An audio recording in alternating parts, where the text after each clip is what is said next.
Hey guys, thanks for checking out the video today. And today we're taking a look at the high country here. I've been having a little bit of an issue with it, electrical related. So basically what I've been running into with this truck here, and it's really only been predominantly this year. I did start noticing it last year, but basically some of the symptoms of last year were the headlights and the dash would really flicker on and off, about almost half brightness really. It almost looked like you're flashing your lights or something. Whenever I'd put the signal on, or if I would push the brake on, which, you know, I thought was kind of weird. I figured it was either alternator or battery. Had those tested out, both of them were just fine. Fast forward to this summer, what I've started running into is the same sort of issue. Of course, I don't drive it near as much since it doesn't get dark until late, but I noticed that the lights do get a lot dimmer whenever I'm pulling in my garage, and we've even had a few times where the truck would actually just shut itself off completely. I'm talking, you know, we'd be pulling into a lot somewhere, I'd be turning the wheel, and the wheel wants to lock up because it loses power, basically, since it's electric assist steering. And I get several funky lights on my dash saying park assist disabled. The power steering was disabled, you know, caution, something to that effect. And so, you know, that got me concerned. It had happened a few times and then kind of went away.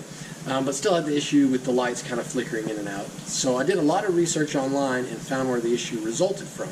So that's to describe in this video what the issue is, and in another video I'll show you exactly how to address it. So these 2014s were pretty well built, but there's a little bit of a flaw.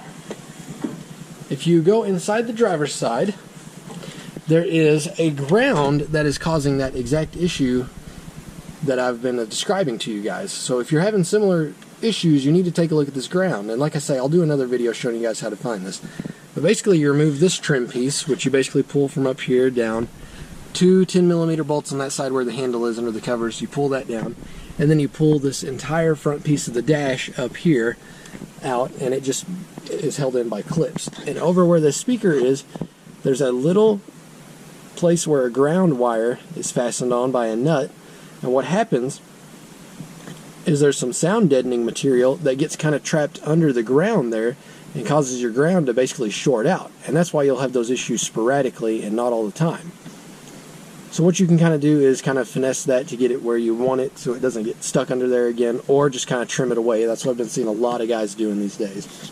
Really, it is an easy job. There's no reason you shouldn't be able to get it done in 30 minutes or so, and I am going to show you guys how to do that in a separate video. I just didn't think at the time to do a video on it. It's kind of something that was bothering me. I wanted to get taken care of, so I did. But I'll do it again so you guys can see exactly the whole process. And I am proud to report that it has corrected all my issues. I'm not having that anymore, which is a huge relief, you know. Something like that can certainly be scary, and if you take it to the dealership to diagnose, could be, you know, pretty expensive. So this is definitely worth a try if you're having those sort of issues. If you guys got any questions, leave it down in the comments below. Be glad to try to answer them any way I can. Alright guys, until the next video, take care.